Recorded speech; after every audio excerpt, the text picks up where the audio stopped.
Sabe, quando a gente pensa numa fotografia antiga, geralmente vem à mente aquele retrato sério, em preto e branco, mas as fontes que a gente analisou para hoje convidam a gente a olhar para um outro lugar. Estamos falando de daguerreópteros do século XIX, e um daguerreóptero não é só uma imagem, é um objeto, uma placa de cobre banhada em prata, sensível à luz, ao toque. Sabe, cada um é único. É um objeto físico que carrega uma história, química, política e, acima de tudo, humana. E é exatamente essa história que a gente vai desvendar hoje. A nossa análise parte de uma coleção bem específica desses daguerreópteros, feitos numa expedição ao Brasil, lá por 1865, liderada pelo famoso naturalista Louis Agassiz.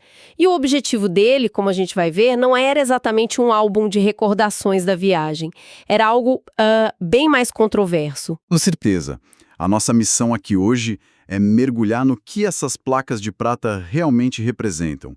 A gente vai investigar como a fotografia, que era uma tecnologia de ponta na época, tipo o auge da objetividade, como ela foi usada para impulsionar um projeto científico que era profundamente ideológico. E no centro disso tudo tem uma figura que é fascinante, cheia de contradições. Elizabeth Agassiz, a esposa dele. Uma mulher que, em muitos aspectos, estava à frente do seu tempo. Mas, bom, a história dela é bem mais complexa. Ótimo, vamos começar por aí então, pelos próprios objetos. Esses daguerreótipos hoje estão lá no Museu Peabody, em Harvard. As imagens são de homens e mulheres nativos brasileiros e afrodescendentes, e a primeira coisa que eu me pergunto é: tirar fotos nessa época era um processo caro, demorado, não era algo que se fazia por acaso, né? Tinha que ter um motivo muito forte por trás disso. Você tocou no ponto central, o motivo era tudo.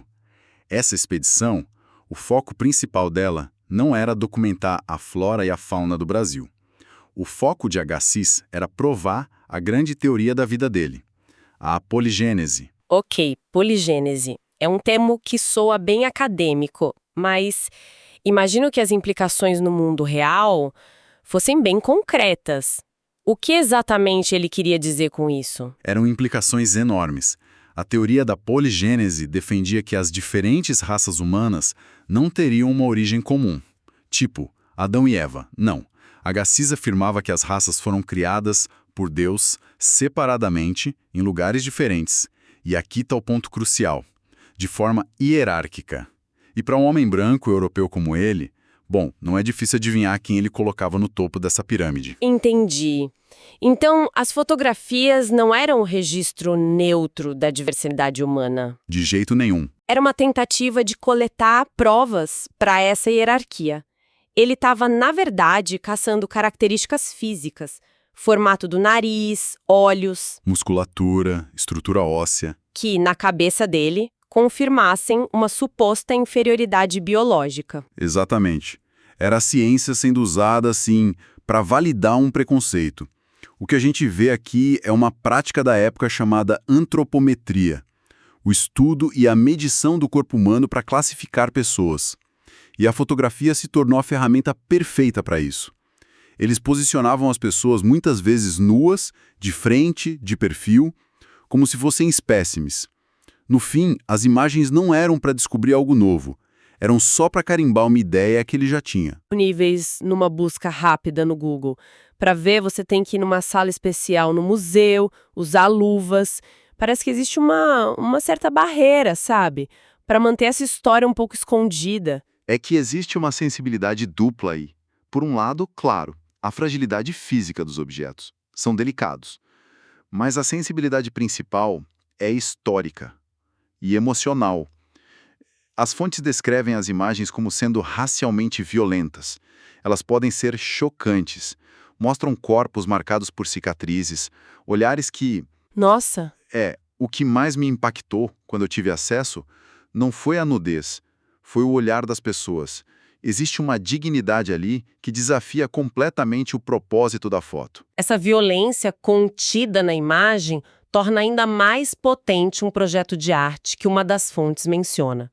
A proposta era pegar umas 25 dessas fotos, especificamente as de mulheres brasileiras de ascendência africana, e projetá-las num prédio em Harvard, no Radcliffe Yard, um prédio associado diretamente a Elizabeth Agassiz.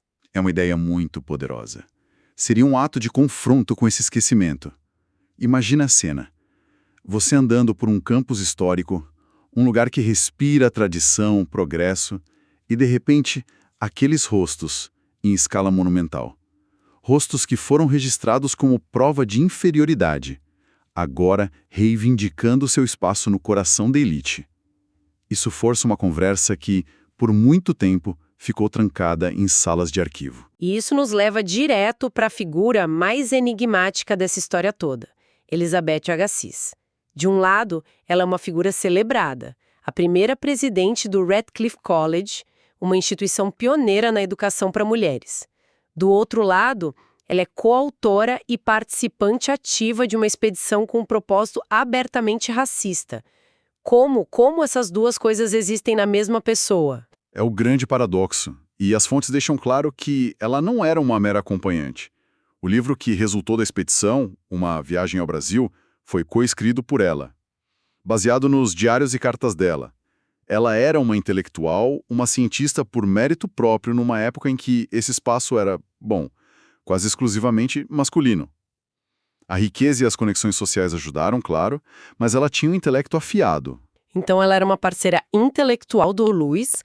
A pergunta que fica é, ela concordava com a poligenese? Ela compartilhava dessas ideias? E é aqui que a história fica ainda mais complexa. As fontes indicam que ela, na verdade, discordava da poligênese. Mas, e este é um mas gigantesco, o motivo da discordância dela não era o que a gente imaginaria. Não era por uma crença na igualdade racial. Como assim? Qual era o problema dela com a teoria, então? O problema era teológico.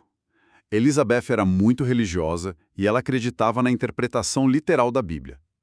Na história de uma única criação, Adão e Eva, como a origem de toda a humanidade. A ideia de múltiplas criações que o marido propunha entrava em conflito direto com a fé dela. Uau! Ou seja, a objeção dela era sobre o método da criação divina, não sobre a hierarquia racial que a teoria do marido defendia. Isso muda tudo. Então ela podia discordar do mecanismo, mas não necessariamente do resultado final, da ideia de uma hierarquia entre as raças. As fontes dão mais algum indício sobre as crenças dela? Sim, e os indícios não são favoráveis. A família de Elizabeth tinha laços profundos com a produção de açúcar e, consequentemente, com o sistema escravista nas Índias Ocidentais. E nos próprios textos dela, no livro sobre o Brasil, a linguagem que ela usa para descrever os povos nativos é carregada de preconceitos da época. Isso pinta o retrato de uma mulher que, apesar de progressista na educação feminina, estava completamente imersa nas visões racistas de sua classe. É um legado incrivelmente complicado e, para adicionar uma última camada, uma das fontes levanta uma suspeita bem séria. A de que ela mesma teria higienizado a própria história. Sim, esse é um detalhe crucial. Acredita-se que depois da morte do Luís, a Elizabeth revisou as cartas e os diários do casal. E ela teria expurgado trechos.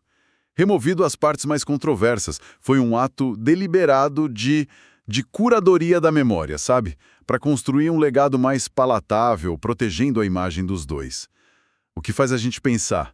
Quantas outras coisas foram apagadas? Essa ideia de apagar partes da história me faz pensar em quem mais foi apagado. A expedição Agassiz não era só o Luís e a Elizabeth. Quem fazia o trabalho pesado?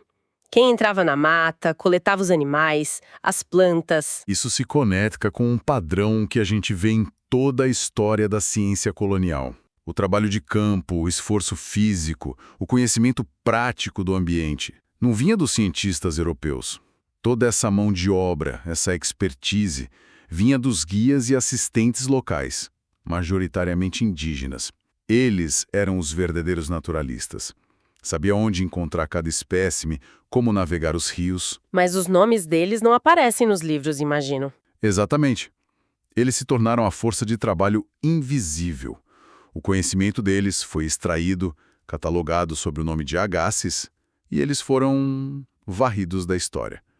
O legado e a fama do casal foram construídos sobre o conhecimento de pessoas que nunca receberam crédito nenhum. Então, no fim das contas, o que tudo isso significa? A gente começou com essas imagens fantasmagóricas em placas de metal e descobriu uma teia complexa que envolve o uso da ciência para justificar o racismo, o legado contraditório de uma pioneira feminista e o trabalho invisível de centenas de pessoas. E essa história não ficou presa no século XIX. Ela reverbera até hoje. O nome Agassiz ainda batiza prédios em Harvard, escolas.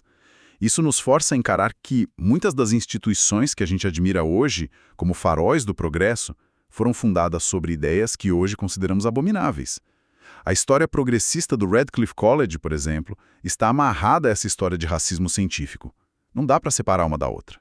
É um lembrete poderoso de que a história raramente é uma linha reta de progresso. É bem mais bagunçada, né? Exato. E essa ideia da Elizabeth Agassiz editando os próprios diários para limpar a história da família nos deixa com uma reflexão final.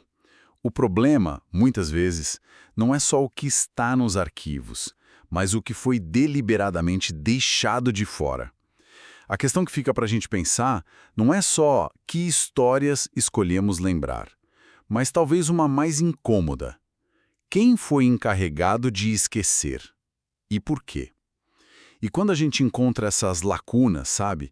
Essas narrativas higienizadas, como a gente lida com a complexidade de admirar o progresso que uma pessoa promoveu numa área e, ao mesmo tempo, reconhecer a cumplicidade dela com sistemas opressivos em outra?